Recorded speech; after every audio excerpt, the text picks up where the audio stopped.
What's up, everybody? It's like a joke. Back with a cool little build for you today. It's that little thing over there. It's just like a little platform, a little walking path. Might see these in your local metro parks or state park. You know, those little exercise machines when you're going on the hikes. They got those exercise platforms during the thing. That's one of these. You come over, you get down on it, and you know, we do some push-ups. Except I can't do push-ups when I'm in fucking creative mode. So we do push-ups. Gotta work them biceps and them chest, boys. You know what? Don't forget to skip leg day. Everybody skips leg day. You cannot skip leg day. It's just the worst thing you can do. You got this big old chest and a little toothpick for legs. What the fuck's wrong with you? Anyways. So what we have here actually is a bed and 6 mortars hidden inside foundations. They'll give you a spawn spot and a little bit of storage, but isn't so easily noticeable by the enemy. These are perfect for placing around drops. You know, those little things that come out of the sky are all spinning, go whom, whom, whom, whom, whom. Those things hit the ground, and you don't want to fucking have to travel forever to it, right? So, what do? You fucking fast travel through the bed, right? And then you pop up through here, and you get the fucking drop. I'm sure it's probably some ascendant fucking medium crop plot or some shit, but then you can come and you can put it back in your storage. There is one downside of this thing, though, and that is that you cannot fast travel out of it because the bed is actually hidden inside the foundations. You can't access it. Now, I only put 6 mortar and pestles inside of this thing. You could probably squeeze in more. By all means, if you want to try it, go ahead. 6 mortar and pestles, it's a little costly. You might not need that for this little thing. If you want to do more, or if you want to do fewer, you can. But for now, I'm going to stop jabbering on, and I'm going to go on and show you how to build this thing. Before we get started, I want to note that where we place the first foundation is a little important. We want the foundation to be higher on one side than the other. What we do from here is we bring the foundation out, and you can see that more of the foundation is sticking above the ground. The next thing we want to do is we want to make sure that we can have a foundation off of one of those points. If we can have a foundation off of one of those points, we're good to go. And that is the side that we want to build to. Now that we have our first foundation set, let's start lowering the next foundations that we are going to need. Start by placing a pillar in the middle of this foundation. What that pillar does is it gives us a snap point and allow us to lower the foundation next to it.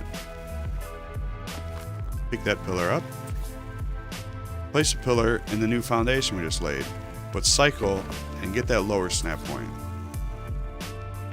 That gives us a lower snap point on the foundation. Put that in there and pick that up and pick up this foundation. We don't need that anymore. So you should have something like this. Now we just need to do that 2 more times. So we take a pillar, put it in the new foundation. I'm going to get this lower snap point. And how convenient that a storm would move through while we're working on this build.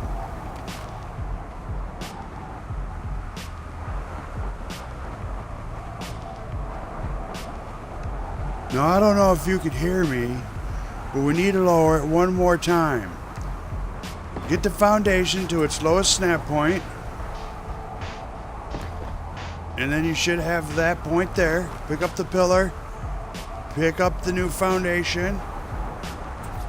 We bring the foundation over there like so, level with the one we just laid. We can pick this up. Now, this is what we have. Alright, now that the storm's let up, let's continue. On this lowest foundation, we want to place our beds.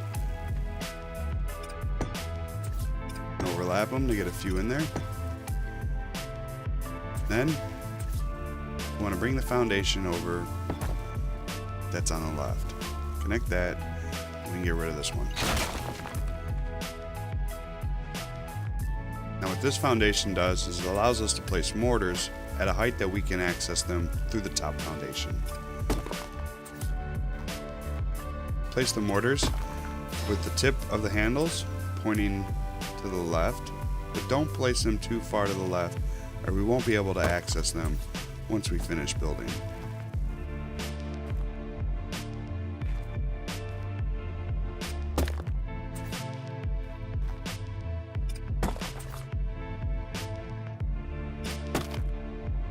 I just fit 6 on here for demonstrative purposes. If you can squeeze more on there, by all means, have at it. Now, place the top foundation.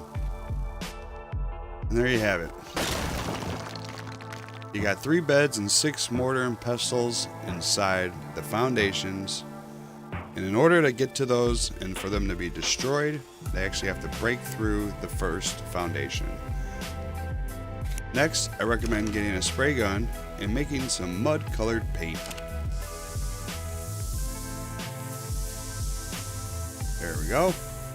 Thought it wasn't working there for a second. Whoops. That'll help it blend in. Let's add some ramps on the sides. What the ramps will do is hide the sides of the foundations, as they don't look like normal foundations now that we've stacked them. This should help disguise it a little bit further.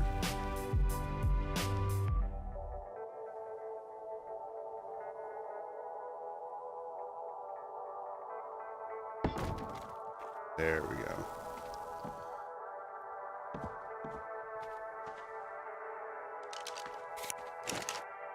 Feel free to paint these as well.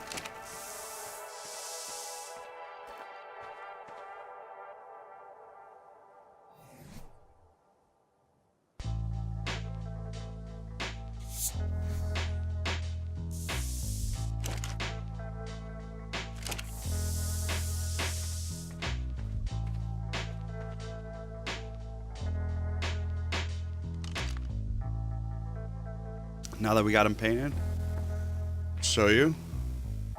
Look at the edge. You can access the mortar and pestles.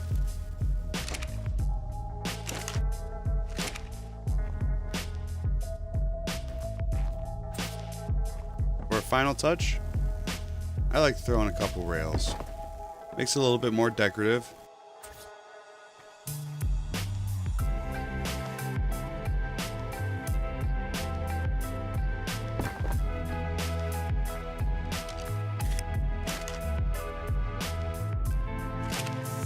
We'll go ahead and hit those with a little bit of brown too. And there you have it. You have yourself a little spawn point with a little bit of storage. I would recommend keeping some hide and some fiber on you or inside the mortar and pestles, or throw some extra beds or sleeping bags inside them for quick travel.